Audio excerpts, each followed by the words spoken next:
साथियों नमस्कार। सदी के महानायक अमिताभ बच्चन अग्निपथ में कहते हैं, चींटी को बिस्तुइया खा जाती है, बिस्तुइया को मेढक मार देता है, मेढक को सांप निगल लेता है, नेवला सांप को खा जाता है, भेड़िया नेवले का खून चूस लेता है, शेर भेड़िए को मार डालता है। साथियों, इस जंगल के कानून को भी बिहार जैसे राज्य में आरजेडी के शासन में और भी अति जंगली कर दिया गया है। 2.5% मतदाता वाले हमारे मल्लाह समाज के लोगों में से मुकेश साहनी जी को उप मुख्यमंत्री पद देकर 18% माइनॉरिटी से आने वाले मुसलमानों के ऊपर जो अन्याय किया है, ये आरजेडी का पूरा खेल खोल के रख देता है। साथियों, लेकिन हम जितना समझ रहे हैं उतना आसान ये खेल नहीं है। ओसामा शहाबुद्दीन को टिकट देके आरजेडी ने ये प्रमाणित कर दिया है कि इस हद तक वो अपीजमेंट की राजनीति में आगे बढ़ चुकी है। इतने बड़े गुंडे को के पुत्र को ये टिकट देकर उन्होंने एक तरीके से आगाह कर दिया है कि अगर हो न हो, जिसकी गुंजाइश बहुत कम है, अगर वो कभी भूल से भी सत्ता में आ गए तो बिहार को उस जंगल राज से भी अति जंगल राज की ओर ढकेल देंगे। पिछले 20 वर्षों में नीतीश कुमार जी और अब ये डबल इंजन की सरकार में मोदी जी के मार्गदर्शन में जिस तरीके का विकास बिहार की जनता ने देखा है, उस विकास की गति को और भी तेज करने का काम भारतीय जनता पार्टी के नेतृत्व में एनडीए की सरकार वहाँ पे करने वाली है। इसको बिहार की जनता का पूरा समर्थन मिलना चाहिए। अगर जाति के राजनीति में बटकर फिर से अगर वहाँ पे कोई ऐसी भूल हुई तो आज भले ही जाति के नाम पे उप मुख्यमंत्री डिक्लेयर किया गया है और इतर जातियों को भी उप मुख्यमंत्री का लॉलीपॉप दिया जा रहा है, लेकिन इस बात से कोई गुरेज नहीं कर सकता है या कोई इसको नकार नहीं सकता है कि एक मुसलमान उप मुख्यमंत्री नहीं हो सकता है कि मुख्यमंत्री भी बिहार का एक मुसलमान को बना दे आरजेडी। साथियों, केवल हिंदुओं का ध्रुवीकरण रोकने के लिए ये लोग डिक्लेयर नहीं कर रहे हैं। ये लोगों की ये चाल है। ये लोग हिंदुओं को तो जाति में बांट दे रहे हैं, लेकिन माइनॉरिटी या हमारे मुसलमान भाइयों को जाति में बांटने का कभी भी गलती नहीं करते हैं। जाहिर करते हैं कि 18 से 20% मुसलमान उनके साथ एक तरीके से दरी बिछाने के लिए उनके साथ हमेशा सदैव रहेंगे, क्योंकि बार बार उनको भारतीय जनता पार्टी का डर दिखाया जाता है।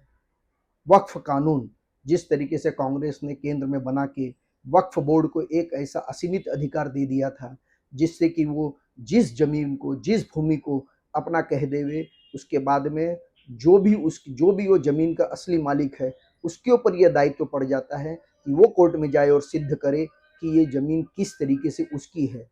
दूसरी बात, वो कोर्ट भी वक्फ का ही होगा। साथियों, ऐसे आतताई कानून बना के हिंदुओं को डेसिमेट करने का, हिंदुओं को मर्यादित करने का जो काम कांग्रेस ने किया है, वही काम आरजेडी बिहार में कर रही है। आज नौकरी का लालच दे रही है, हर घर में नौकरी का लालच दे रही है। ये असंभव है। 3 लाख करोड़ आज बिहार का बजट है, और अगर हर घर में एक द्वितीय दर्जे का, निम्न दर्जे का भी अगर एक मुलाजिम हर परिवार में दिया जाता है तो भी कम से कम 12 लाख करोड़ का बजट बिहार का होना चाहिए, तब कहीं जाके वो नौकरियां दे पाएंगी। साथियों, ये जो भ्रम फैलाया जा रहा है कि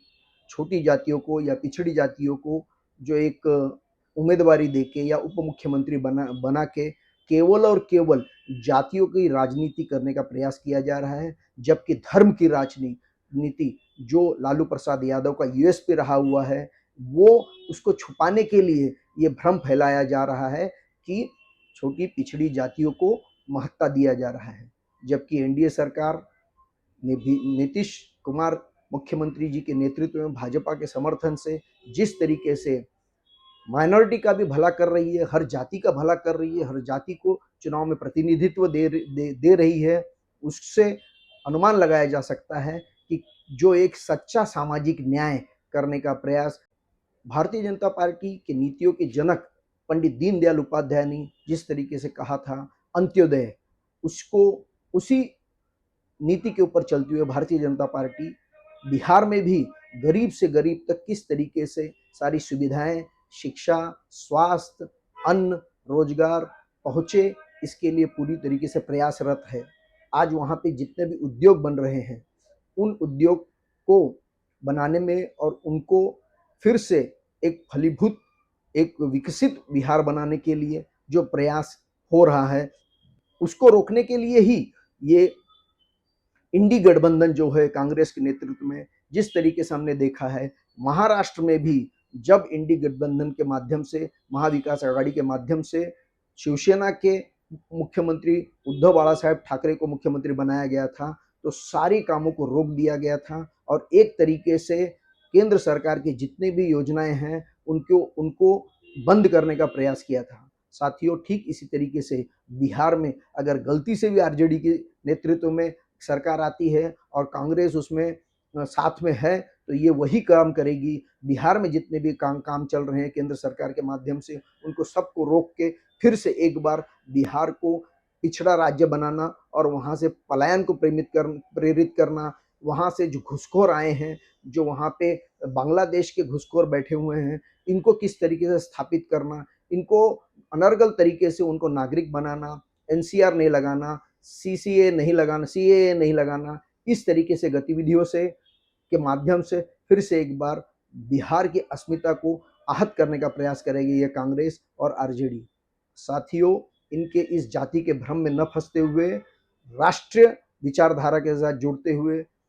और भी कुछ अगर सुझाव देना चाहते हैं तो जरूर कमेंट कीजिए, लाइक कीजिए, सब्सक्राइब कीजिए। धन्यवाद। जय